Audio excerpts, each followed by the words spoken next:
मैं आचार्य Sanjay Kumar Sharma class 10th में क्षितिज भाग 2 पाठ संख्या 10 नेताजी का चश्मा कहानी का प्रश्न उत्तर लेकर उपस्थित हुआ हूँ। प्रश्न 1 है, सेनानी न होते हुए भी चश्मे वाले को लोग कैप्टन क्यों कहते थे? उत्तर है, सेनानी न होते हुए भी चश्मे वाले को लोग कैप्टन इसीलिए कहते थे क्योंकि देश के प्रति अपने प्राणों का बलिदान कर देने वाले शहीद देशभक्त पर उसे असीम श्रद्धा थी। उससे अधिक प्यार था। उसमें भक्ति भाव भरा हुआ था। इसलिए लोग चश्मे वाले को कैप्टन के नाम से पुकारते थे। प्रश्न संख्या 2 है, हवलदार साहब ने ड्राइवर को पहले चौराहे पर गाड़ी रोकने के लिए मना किया था, किंतु बाद में तुरंत रोकने के लिए कहा। इसमें 3 प्रश्न हैं। पहला है, क हवलदार साहब पहले मायूस क्यों हो गए?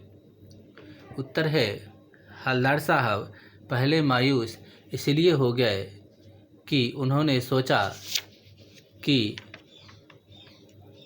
वहाँ पर मूर्ति तो होगी लेकिन मूर्ति पर चश्मा नहीं होगा, क्योंकि जो चश्मा उन्हें उनकी मूर्ति पर डालता था वो चश्मा वाला अब नहीं रहा।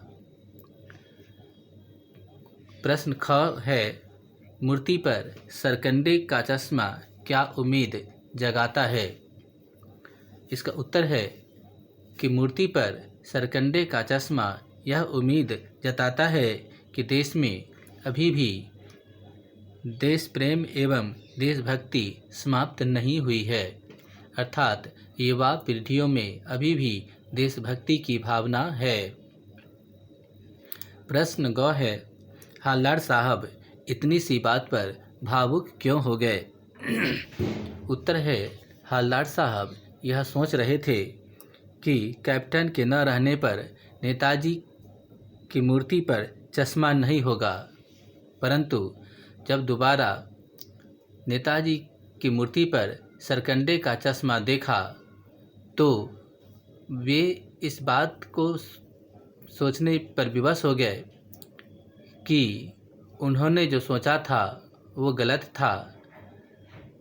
अभी भी देशवासियों में वो जज्बा है, वो भक्ति है, शहीदों के प्रति वह सम्मान है जो होना चाहिए। युवा पीढ़ी में अभी भी शहीदों के प्रति सम्मान की भावना जागृत है, इसलिए हवलदार साहब इतनी सी बात पर भावुक हो गए। प्रश्न संख्या 3 है, आशय स्पष्ट कीजिए। गद्यांश है, बार बार सोचते क्या होगा उस कौम का जो अपने देश की खातिर घर गृहस्थी जवानी जिंदगी सब कुछ होम कर देने वालों पर भी हंसती है और अपने लिए बिकने के मौके ढूंढती है। उत्तर है, प्रस्तुत गद्यांश स्वयं प्रकाश द्वारा रचित नेताजी का चश्मा शीर्षक कहानी से लिया गया है। उक्त पंक्ति का आशय यह है कि बहुत से लोगों ने अपना सब कुछ बलिदान कर दिया। बहुत से लोगों ने अपना सब कुछ बलिदान कर दिया। कुछ ने उनके बलिदान की प्रशंसा न करके उनकी निंदा कर रहे हैं, उनका मजाक उड़ा रहे हैं। ऐसे लोग अपने स्वार्थ के वशीभूत होकर कुछ भी कर सकते हैं। उनके लिए देश से ज़्यादा स्वार्थ ही सर्वोपरि होता है। इसलिए वे देश को भी बेच सकते हैं अपने स्वार्थ के लिए, अर्थात देशद्रोह कर सकते हैं। क्वेश्चन नंबर 4 है कि पान वाले का रेखा चित्र प्रस्तुत कीजिए। रेखा चित्र का मतलब होता है उनकी वेशभूषा, रहन सहन, बात विचार आदि जो कहानी में दिया गया है उसके बारे में लिखना है। उत्तर है पानवाला स्वभाव से खुश मिजाज है। वह काला मोटा व्यक्ति है। उसकी तोंद निकली हुई है। वह पान खाता रहता है और पान खाने की वजह से उसकी बतीसी जो है वो लाल काली होती रहती है। जब वह हंसता है तो उसकी तोंद थिरकती रहती है। वह वाक्पटु भी है। वह किसी के प्रति व्यंग करने में चूकता नहीं है।